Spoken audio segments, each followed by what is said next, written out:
Hello students, chapter number 4 economics का continue कर रहे हैं, globalisation and the Indian economy. इसमें जो टॉपिक आज करने वाले हैं, इंटरलिंकिंग प्रोडक्शन अक्रॉस कंट्रीज़, यानी पूरे वर्ल्ड की जितनी भी प्रोडक्शन होती है वो उसको एक दूसरे से कैसे जोड़ा जाता है। यानी एक प्रोडक्शन यहाँ हो रही है वो फ़ॉरेन में कैसे डिलीवर्ड हो रही है, या फ़ॉरेन में जो प्रोडक्शन हो रही है वो यहाँ कैसे डिलीवर्ड हो रही है, उसको कैसे एक दूसरे से कंटिन्यूटी की जाती है। और उसको करने वाला, जैसे मैंने पिछले एग्जांपल में बताया था कि कोई चीज़ बन चाइना में रही है, उसका डिज़ाइन यूएसए में किया गया, बन चाइना में रही है, उसका कॉल सेंटर इंडिया में है, तो इस तरह से कैसे होता है। ठीक है, चलिए स्टार्ट कर रहे हैं। आपकी बुक का पेज नंबर 57 है, ये यहाँ से देख लीजिएगा आप लोग। In generally MNC set up production where it is close to the market. Generally जो मल्टीनेशनल कंपनीज़ हैं वो अपना जो भी प्रोडक्ट स्टार्ट कर रही हैं या जो भी कंपनी बना रही हैं, जो भी चीज़ें शुरू कर रही हैं, वो ऐसी जगह पे कर रही हैं जहाँ पे क्या हो, मार्केट अच्छी हो, लेबर जो हैं वो चीप मिले, स्किल्ड और अनस्किल्ड, यानी काम करने वाले भी और जो वैसे लेबर होते हैं जिनको बहुत ज़्यादा नॉलेज नहीं होती, उस टाइप के लेबर भी चीप मिले, सस्ते में मिले, ताकि उनकी जो कॉस्ट होती है वो लो हो जाए और उससे ज़्यादा प्रोडक्शन कर सके। उसके बाद क्या है कि and where the availability of other factors, और भी बहुत सारे फैक्टर्स होते हैं जो अवेलेबिलिटी होनी चाहिए वहाँ पे, तब जाकर एनसीपी यानी मल्टीनेशनल कंपनीज़ अपना सेटअप करती हैं। In addition MNC might look for government policies that look after their interest. अब मल्टीनेशनल कंपनीज़ ये भी देखती हैं कि हम किस कंट्री में अपना प्रोडक्ट स्टार्ट करने वाले हैं, कौन सी कंपनी शुरू करने वाले हैं, और वहाँ की गवर्नमेंट कितनी इंटरेस्टेड है मल्टीनेशनल कंपनीज़ को लेकर। यानी मैंने बताया था ना कि जब मल्टीनेशनल कंपनीज़ अपने यहाँ आने लगती हैं तो हमें थोड़े नॉर्म्स में लूज़ छोड़ने पड़ते हैं नॉर्म्स को, यानी कुछ शर्तें कम करनी पड़ती हैं ताकि ज़्यादा से ज़्यादा कंट्री अपने यहाँ पे आएँ, कंपनी आएँ और वो यहाँ पे अपना काम शुरू करें। जैसे जो नॉर्म्स होते हैं, जो रूल्स बनाए होते हैं किसी भी कंपनी को लगाने के लिए, किसी भी फैक्ट्री को लगाने के लिए, हमें उनमें थोड़ी सी कमी करनी पड़ती है, थोड़ी उसकी टाइटनेस कम करनी पड़ती है, थोड़े रूल्स को छोड़ना पड़ता है ताकि ज़्यादा से ज़्यादा कंपनीज़ अपने यहाँ पे आकर अपना काम शुरू करें और हमारे लोगों को भी काम मिले और फ़ॉरेन इन्वेस्टमेंट जो होती है वो ज़्यादा हो। अब फ़ॉरेन इन्वेस्टमेंट क्या होती है यहाँ देख लीजिए। उन्होंने कहा है having assure themselves of these conditions MNC set up factories and offices for productions. The money is spent to buy asset such as land, building, machines and other equipments is called investment। जो भी foreigner company अपने India में आकर अपना काम शुरू कर रही है और वो मशीन्स में, बिल्डिंग्स में या इक्विपमेंट्स में या लेबर को देने के लिए जो पैसा लगा रही है उसे इन्वेस्टमेंट बोलते हैं। ठीक है, अब इन्वेस्टमेंट भी क्या, investment made by MNC is called foreign investment. अगर कोई फॉरेन कंट्री आकर ये इन्वेस्टमेंट लगा रही है, ये तो थी कि अपने इंडिया में भी अगर कोई बिल्डिंग पे, मशीन्स पे, इक्विपमेंट्स पे कंपनी बनाते हुए लगा रहा है पैसा, तो उसे इन्वेस्टमेंट बोलते हैं कि कितना उसने खर्च किया। ठीक है, और अगर ये पैसा MNC लगा रही है यानी मल्टीनेशनल कंपनी पैसा लगा रही है तो उसे फॉरेन इन्वेस्टमेंट बोला जाता है, क्योंकि जैसे अपने यहाँ बाहर से लोग आते हैं तो हम उसे फॉरेनर्स बोलते हैं, ऐसे जब बाहर से पैसा आया तो उसे फॉरेन इन्वेस्टमेंट बोला गया और उसका अपने यहाँ की इकोनॉमी को ग्रो करने में बड़ा ज़्यादा रोल है कि पैसा बाहर का है और अपने यहाँ यूज़ हो रहा है। इट मीन्स अच्छी बात है कि अपनी इकोनॉमी कुछ स्ट्रॉन्ग होगी। आगे है any investment is made with the hope that this asset will earn profit. हर जगह पे इन्वेस्टमेंट इस पर्पज़ से की जाती है कि इसकी वजह से प्रॉफिट जो है वो ज़्यादा होएगा। ठीक है, चलिए इसके बाद आगे इस टॉपिक्स को लेते हैं। At time MNC set up production jointly with some of the local companies of these countries. The benefit to the local companies of such joint production is twofold. Firstly वो कह रहा है कि जब भी कोई भी आप ये कह सकते हो कि कोई भी कंपनी जो किसके साथ, एमएनसी, कोई भी एमएनसी के साथ ज्वाइंट प्रोजेक्ट स्टार्ट करता है। ज्वाइंट प्रोजेक्ट होता है एक तरह से कि मान लो कोई इंडिया में अच्छी कंपनी है, बढ़िया कंपनी है, मैंने एग्जांपल अभी दिया था आपको कि मान लो कि डाबर की कंपनी है, डाबर वालों के साथ या एमडीएच स्पाइस वालों के साथ किसी फ़ॉरेन वाले का ये हो जाता है कि मैं आपके साथ मिलकर काम करना चाहती हूँ। कोई फ़ॉरेन की मल्टीनेशनल कंपनी आती है और वो कहती है कि मैं डाबर कंपनी के साथ काम करना चाहती हूँ, उनके साथ वो मिल जाती है, ठीक है। तो उससे क्या होता है कि दो बेनिफिट होते हैं अपनी कंपनीज़ को, यानी अपनी जो लोकल डाबर की कंपनी है उसको क्या दो बेनिफिट होंगे देखिए। फर्स्टली कि MNC can provide money for additional investment. पहली बात समझ लीजिए कि हम लोगों को एनएसपी से क्या फ़ायदा है कि एमएनसी से क्या फ़ायदा है कि वो उनके पास पैसा बहुत होता है और जब वो अपनी कंपनी के साथ ज्वाइंट करते हैं, मिलते हैं, मिक्स होते हैं तो हमें खूब पैसा मिलता है। तो अपने यहाँ की जो मान लो डाबर की बात हो रही थी तो डाबर को लगेगा कि अरे वाह बहुत पैसा हमारे पास आने वाला है, ठीक है।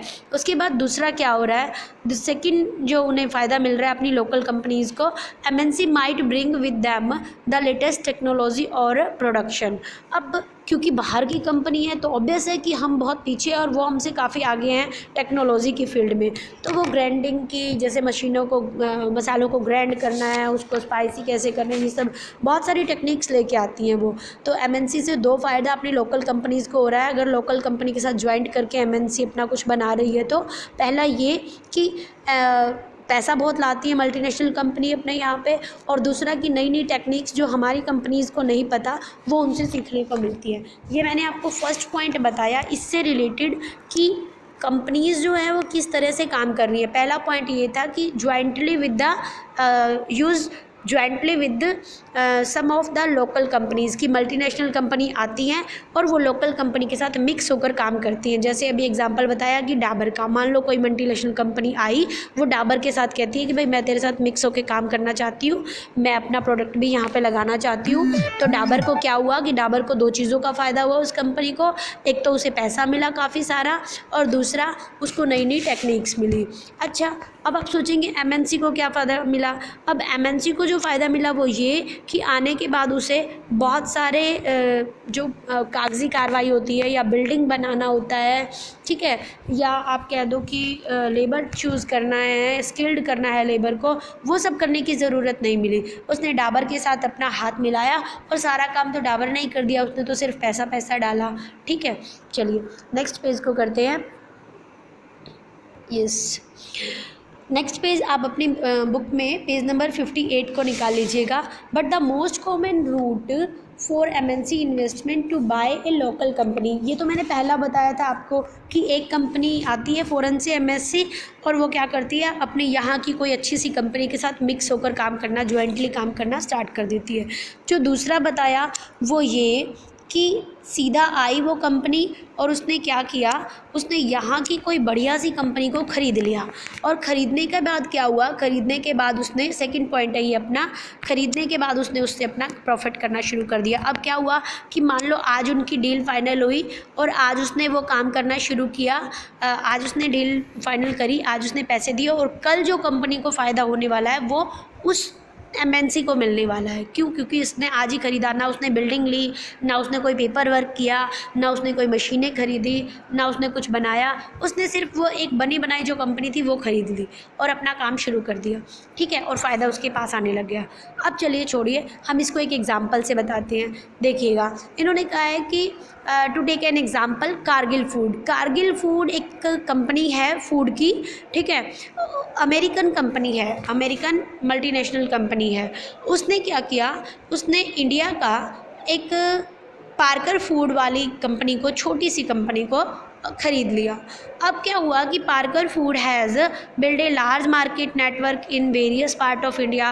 पार्कर फूड की बहुत सारी मार्केट थी भारत में, बहुत जगह पे उसकी बिक्री होती थी, बड़ी अच्छी रेपुटेशन थी, ठीक है। तो उसके बाद where its brand was well reputed, उसकी ब्रांड बड़ी अच्छी रेपुटेटेड थी। Also Parker foods had 4 oil refinery whose control has now shifted to Cargill. Parker जो फूड था उसके पास 4 जो हैं वो ऑयल रिफाइनरी भी थी, और जिस पर अब किसका कंट्रोल हो गया था, कारगिल फूड का।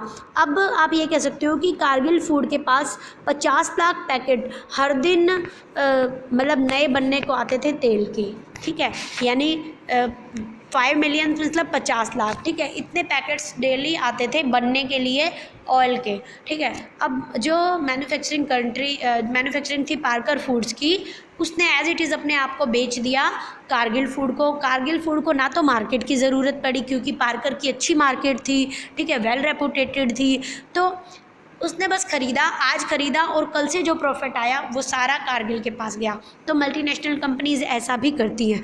पहला मैंने बताया था कि किसी यहाँ की कंपनी के साथ ज्वाइंटली सेटअप हो जाती हैं और अपना काम शुरू कर देती हैं। दूसरा मैंने बताया कि कोई भी मल्टीनेशनल कंपनी आती है वो अपने यहाँ की अच्छी रेपुटेटेड कंपनी को ख़रीद लेती है और तुरंत बेनिफिट लेने लग जाती है।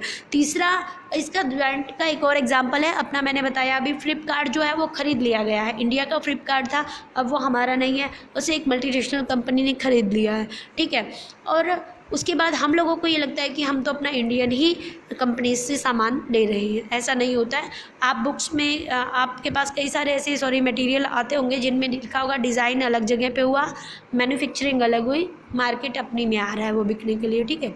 चलिए अब मैं आपको बता चुकी इस बारे में कि किस तरह से वो उनको सारे के सारे को बाय कर लेते हैं, ख़रीद लेते हैं, और मैंने इस तरह से MNC चल रही है, ठीक है। In fact, many of the top MNC have wealthy exceeding the entire budget of the developing countries government with such enormous wealth. Imagine the power and influence of these MNC, ठीक है। वो कह रहे हैं कि एक्चुअल में तो बहुत सारी मल्टीनेशनल कंपनीज ऐसी हैं जो कि डेवलपिंग कंट्रीज़ की गवर्नमेंटों के बजट से ज़्यादा बनती है। मतलब आप ये कह सकते हो कि मल्टीनेशनल कंपनीज़ के पास इतना पैसा है, उनका टर्नओवर एक साल का इतना आता है कि हमारी तो इतनी GDP भी नहीं होती हमारे जैसे देशों की, तो इतनी महंगी इतनी अमीर मल्टीनेशनल कंपनीज़ हैं, ठीक है। चलिए नेक्स्ट करते हैं। देयर इज़ अनदर वे, देखो मैंने फर्स्ट बताया था कि किसी कंपनी के साथ ज्वाइंट कर लो और फिर अपना काम चलाने लग जाओ। दूसरा मैंने बताया था कि किसी रेपुटेटेड कंपनी को ही खरीद ले मल्टीनेशनल कंपनी और अपना सामान बेचने लग जाए। तीसरा सुन लीजिए क्या कहा है इन्होंने। थर्ड नंबर पे ये लोग कह रहे हैं हमें क्या करना चाहिए। MNC control production. A large MNC is developed countries place order for production with small production. Garments, footwear, sports items are example of these industries where these industries were production in carried out by a large number of small producer around the world. ये तीसरा number का इन्होंने बात बताई है, ये second number पे बताया था, ये थर्ड नंबर है, ठीक है। फर्स्ट मैं बता चुकी हूँ कि किसी दूसरी कंपनी के साथ ज्वाइन कर ले, सेकंड में बता चुकी हूँ कि किसी दूसरी रेपुटेटेड अपनी लोकल कंपनी को खरीद ले, और तीसरी बात अब ध्यान से सुनिए कि MNC क्या करती है, प्रोडक्शन पे कंट्रोल करती है।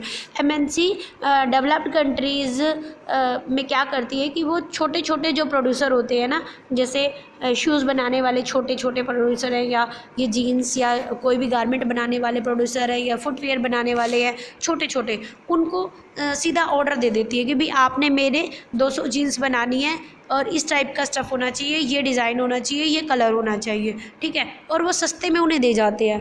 अब हमारे तुम्हारे जैसे जो आम छोटे मोटे कारीगर होते हैं वो उसको बनाते हैं, ठीक है, और बढ़िया उस पर सब कुछ करते हैं, ठीक है। तो उसके बाद वो क्या करती हैं कि मल्टीनेशनल कंपनीज़ उसको ले जाती हैं अपने साथ, और उसको ले जाकर फिर उस पर अपना क्या लगा देती हैं, एक टैग लगा देती है कि मान लो उसका प्यूमा का लगा दिया, एडिडास का लगा दिया, ठीक है, रेड टेप का लगा दिया, और उसके बाद हमें ऐसा लगता है कि ये वहीं से बनकर आई है, जबकि हमें बहुत सी जीन्स वीन्स और इस टाइप के कपड़े हम देखने को हैं कि हमारी ही पब्लिक ने बना रखे, हमारे ही आम लोगों ने उन्हें बना रखा है, और उसके बाद उसे ख़रीद लिया गया MNC ने सस्ते रेट पे, और उसके ऊपर अपना टैग लगाया और उसे फिर हमारी ही मार्केट में महंगे दामों में बेच दिया। इस टाइप का काम MNC करती है, ठीक है। The products are supplied to the MNC which them sell these under their own brand name, ठीक है। MNC उसे अपने ब्रांड नेम से उस प्रोडक्ट को सेंड करती है to customer. These large MNC have tremendous power to determine price, quality, delivery and labor condition for these distance producers. होता क्या है कि इस तरह से वो ये देखते हैं कि कितना प्राइस सेट किया, मतलब छोटे स्मॉल जो प्रोड्यूसर थे उसको दिया तो भाई मैं इस पैंट के तुझे एक पैंट के 200 रुपये सिलने के दूंगा तो 200 में ही सिलनी है। अगर 250 मांगे किसी कारीगर ने या किसी छोटे आप कह सकते हो बिजनेसमैन ने, तो उसे कह दिया जाएगा नहीं मैं दूसरी जगह से करवा लूँगा। तो प्राइस भी फिक्स कर देती है एमएनसी उनका, क्वालिटी भी फिक्स कर देती है, कब डिलीवरी करनी है ये भी फिक्स कर देती हैं, ठीक है, लेबर की कंडीशन कैसी होनी चाहिए ये भी फिक्स कर देती हैं, बहुत सारी चीज़ें फिक्स करके फिर किसी को ये अपना प्रोडक्ट देती है और उसके बाद वो क्या करता है कि प्रोडक्ट बनाकर एमएनसी को देता है, एमएनसी उस पर अपना टैग लगाती है, अपना रेट लगाती है इतना महंगा और फिर वो हमारे पास सेंड कर देती है, ठीक है। तीसरा काम ये करती है एमएनसी, ठीक है। मैंने आपको 3 काम बताए। पहला करती हैं कि किसी यहाँ की लोकल कंपनीज़ के साथ ज्वाइंट हो जाती हैं और अपना प्रोडक्शन करती हैं। सेकंड मैंने बताया था आपको कि एमएनसी क्या करती है कि यहाँ की किसी रेपुटेटेड कंपनी को ही ख़रीद लेती हैं। और तीसरा काम मैंने आपको ये बताया है कि क्या करती हैं एमएनसी अपने यहाँ पे छोटे छोटे जो प्रोड्यूसर होते हैं उसको ऑर्डर दे देती हैं कि इतना प्राइस सेट है, इतनी क्वालिटी होनी चाहिए इस टाइप की इतनी आपने डिलीवरी देनी है, ये लेबर की कंडीशन होगी, इतना आप डिस्टेंस रखेंगे प्रोडक्शन का और फिर हमें दे देंगे। ऐसा करने के बाद उस पर टैग लगा देते हैं अपने नाम का और उसे हमारी ही मार्केट में बेच देते हैं, ठीक है। तो अब आपको समझ आया कि किस तरह से पूरे देश का जो प्रोडक्शन होता है उसको एक दूसरे से जोड़ा जाता है, ठीक है। उसके बाद है, thus we see that there are a variety of ways in which the